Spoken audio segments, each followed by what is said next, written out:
Hi everyone, welcome to another session of Product Management Basics. I'm Atul Pandey, and this session is about data analytics and product management. We will try and understand in this session about the importance of data analytics and product management. The agenda of this session is going to be as follows. We'll try and understand what is data and how is it important. The basically the qualitative and the quantitative data. We'll go through certain steps which will facilitate the understanding of trying to understand how to be a data driven product manager, and then we'll sort of chart down the practice that involves in ideating and hypothesis and moving it towards the execution, so basically implementing a data driven idea through hypothesis. So yeah, this is going to be the agenda of session today. A bit of introduction about myself before starting. I'm Atul. I have more than 4 years of experience as a product manager. I'm working in the domain of product development and growth and market research. I'm equipped with the skill sets of product development, marketing, and a bit of research. I am an MBA from Institute of Foreign Trade. So yeah, let's start with the session now. So why is data important?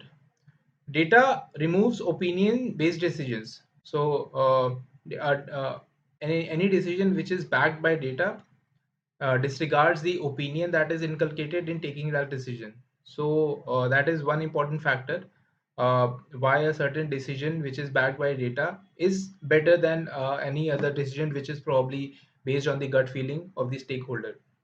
Data eliminates any kind of bias that we have, probably say from decision A to decision B. If any of the stakeholders is having any kind of bias in probably taking one of those decisions, data backs up factually what is the correct decision and helps the teams to take that decision. Data helps to focus on the voice of customers. It sorts of segregates any other and segregates any other thing that is there in the product and focuses clearly on what is the importance of that product and how is the customer feeling about it. So various analysis, various market research that we do, it all focuses on what is it that the end user ultimately wants, whether he is satisfied by a particular product, by a particular offering of the product or not. So that is also one important thing that data helps us to take the insight for. Data also helps the product managers to prioritize an important feature from probably a delighter, from probably a feature which is not that important, which is rarely used by the end users. So it sort of helps to prioritize which is the important feature that needs to be built, what is the feature that actually sets our product market fit. So that is another thing that data does for you. And data is one thing that is very important, is that it helps effectively in managing these stakeholders. So say for a particular decision that needs to be taken regarding the product, a lot of people are involved in taking those decisions. So any of these features that needs to be implemented, if it is backed by a concrete set of data, it helps to sort of convince those stakeholders that why is this course of the path that needs to be taken. So that is one other importance of data. So yeah, so this picture aptly sort of signifies the data importance. So it's a hippo effect, usually in an industry wherein a lot of stakeholders are involved. The highest highest paid person's opinion is mattered the most, but data sorts of works against it. Data provides a concrete data and helps to convince any other person that why is it that the opinion of the person does not matter, but a concrete solution, a concrete database that is given against any other option is more important. So yeah, this is why data is more important. So how to be a data-driven product manager? Basically, a data-driven product manager is someone who is driven more by his analytical things than probably any other factor like gut feeling, experiences, or anything else. A data driven product manager knows what his data source is. He understands the quantitative and qualitative data that is coming to you. So, various experiments that are done in the market, various market research that are done related to the product, various interviews, group focus discussions, etc. So, basically, the data is collected from that source. That is usually uh, uh, the quantitative data and then so say some qualitative data based on his past experience, based on this the review of the field team. He sorts of analyzes those data and knows where his data source is coming from. Then basically he establishes an idea, a hypothesis, and then validates those hypotheses. We'll understand in further slides that what is the process of validating a hypothesis through data. So basically, a hypothesis is nothing but an idea which is based often from gut feeling, a lot of times from experiences, from group or peer discussions. So basically, an idea emerges. Now, a lot of times, a lot of teams move towards implementation of those ideas based on, say, peer guidance or gut feeling, etc. But an ideal way and how a data driven product manager would usually do it is to validate these hypotheses based on certain set parameters. So there are two processes to it, and establishing a hypothesis and then validating the same based on data.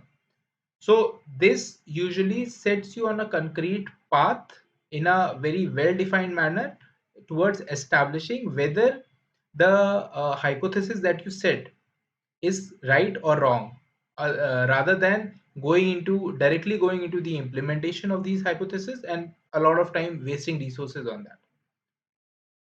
Then a data driven product manager should define his success metrics before starting an experiment.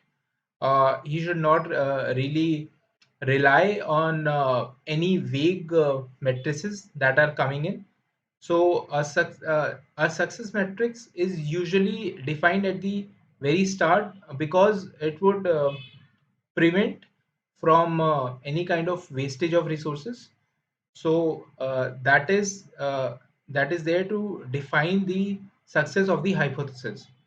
So, for example, as we discussed in the last session also, the team of Slack defined their success metrics initially when they were launching the product as the 2000 messages that were shared between the team.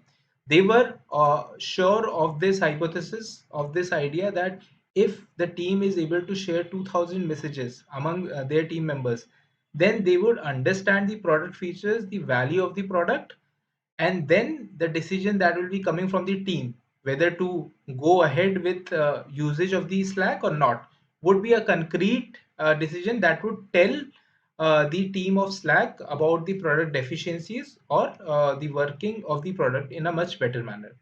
So that is how you define the success metrics. That is why you define the success metrics before actually moving with the implementation.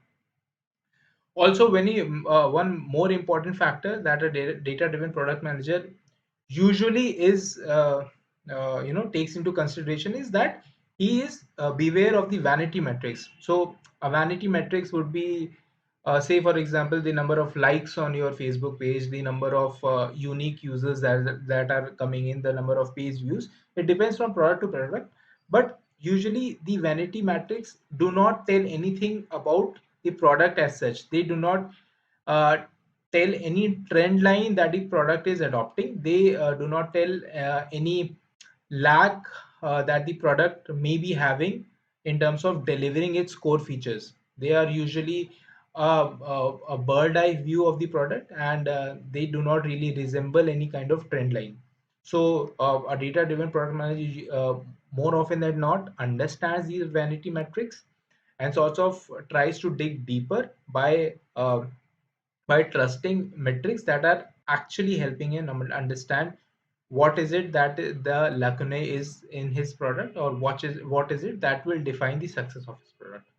So these are the important practices that needs to be sort of integrated by a data-driven product manager to enhance his product thinking and his analytical approach towards a product. So yeah, implementing a data-driven idea. So how does it all start? How do you get an idea?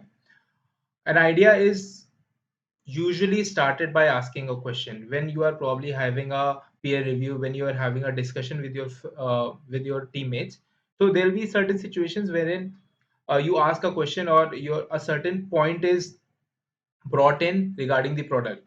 So basically that is where you get the idea, say a particular feature, a particular improvement that can be worked upon.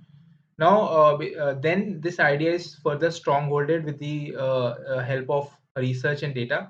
So all the qualitative and quantitative that data that you have as a product manager, you'll be putting that on use to maybe maybe sort of improving your case based on this idea. So say your idea for the page, for the product page that you're working on, includes the improvement of SEO based on a certain keyword. Now you will based on the data that you have, you establish a hypothesis that inclusion of this particular word in the SEO will help to improve the page hits on my website. So this is the hypothesis. A hypothesis is basically any idea that you have. Basically, it's a question that needs to be validated with the help of data to establish whether it is fruitful or not. So now this hypothesis needs to be tested with an experiment. So the experiment can be an A/B test experiment, wherein say initially a version of the web page uh, without the SEO is tested with a few users, and then again an improved version of the product with the SEO keyword is tested with a different set of users. Now this is an A/B test, and this you will analyze the results based on these A/B tests based on the page hits or any other success metrics that you have defined, establishing this idea. Now, based on analysis of these results, the hypothesis will be validated or will be rejected. So, this is the whole feature of implementing a data driven idea from ideation to implementation. And a lot of A/B testing is done a lot of times in most of the product driven companies, and you would be surprised to know that 80% of the hypothesis is usually discarded. uh, that sorts of gives us the idea why it is more important to establish your idea with the data, with a concrete result, rather than going in with the implementation first based on your gut feeling or any other past experiences that you have. So yeah, this is this is why it is important to be data driven.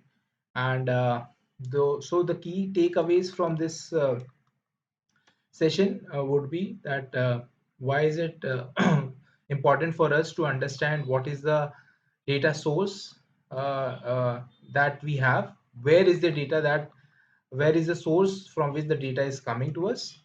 Then we should be able to inculcate the more analytical mindset by always validating our hypothesis with the data, and maintaining a caution from matrices that are not useful for us, and then again going through these steps towards implementation of data based on an hypothesis. So yeah, that's it from the session today. uh, for any questions, you can ask us in the comment and we'll return back. So yeah, that's it for today's session. Thank you for joining in.